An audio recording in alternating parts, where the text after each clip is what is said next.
I apologize a lot when I start out these videos, but that's mostly because I want to cover my tracks and make sure things are proper. I'm recording this audio on the afternoon, or no, it's the evening of Wednesday, April 13th, and I will apologize again because we are going to have 3 Canucks videos within the span of 4 videos.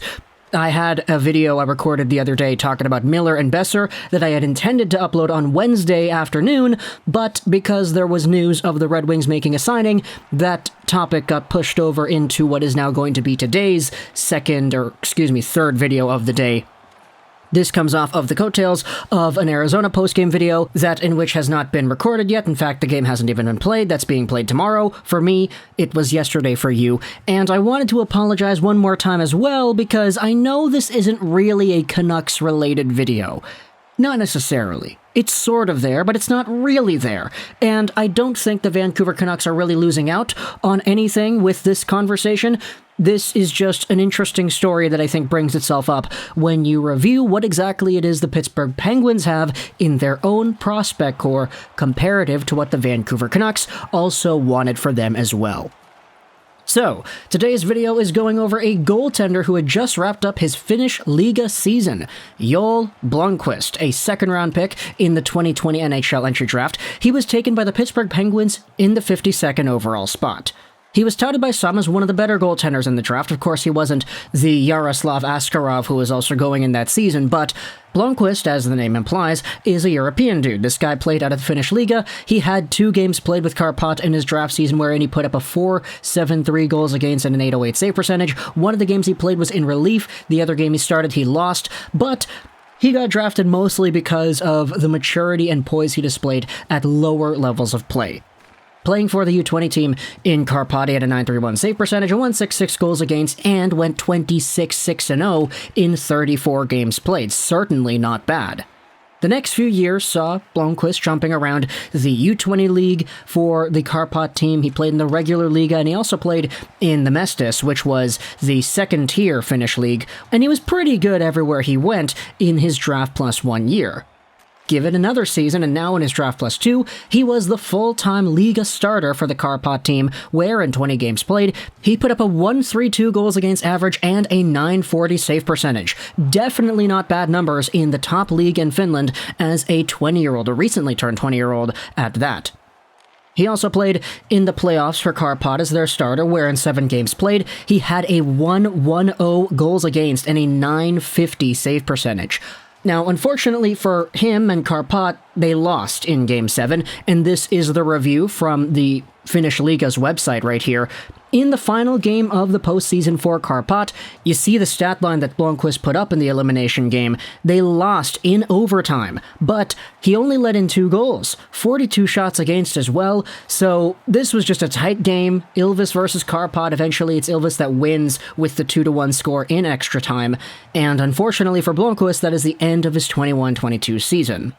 Now, the reason why I wanted to talk about this player right here, not just because of the stats, oh, he's really good in the Liga, look at the progression that this guy has, I wanted to just highlight about the pick itself, because Pittsburgh, as we've known over the past few years, they don't really have the best prospect system. They trade away their prospects and their picks a lot because they usually add on assets that help their team in the now. It's not a bad strategy when you have Crosby and Malcolm Letang all towards the end of their careers, but at the same time, you have to acknowledge there is a timeline towards the future that is sort of uncertain here because of the way the Penguins have constructed their roster over the past few seasons. With that being said, though, Blomqvist is one of the better prospects they have right now, and it's been kind of a meme at this point where Penguins fans will satirically say, oh man, I hate it when we have good prospects in the system because it means we could have traded them away.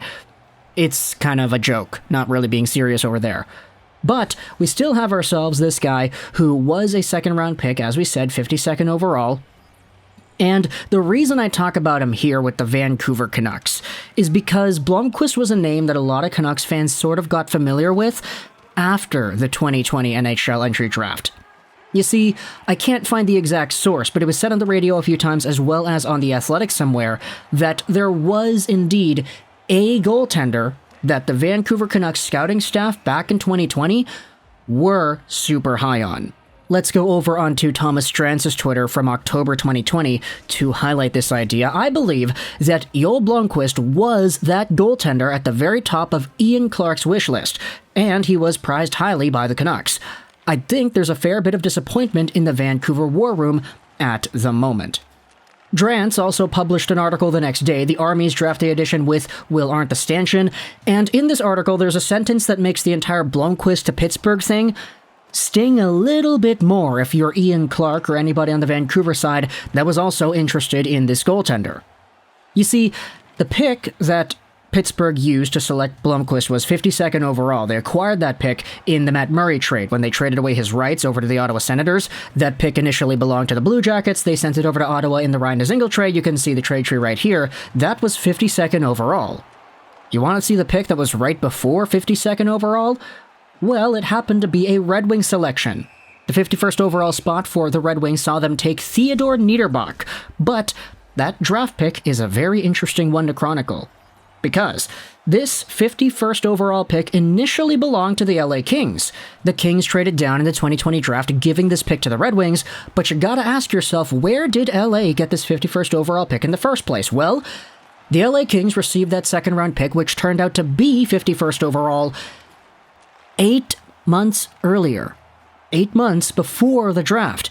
And they did so in the Tyler Toffoli trade with the Vancouver Canucks. Ah, man, old news, right? It's old news. And the Vancouver Canucks are not really all too desperate for goaltending. You know, Demko's here, you have Spencer Knight. No, not Spencer Knight. Oh, that's a completely different player. Spencer Martin, who has been pretty good in the AHL and who has pretty much earned himself the backup position in Vancouver next year. Not to mention Michael DiPietro, who's been good. Artur Silovs is also coming into his own as well. The Canucks don't need goaltenders, but, just hearing this, that apparently they really did want this guy, hearing about all the rumors going into the draft that the Vancouver Canucks legitimately had a goaltending target they had their eyes on, only to have that guy go to Pittsburgh one pick after the pick that they initially had was used up. And what was the price of that draft pick, huh?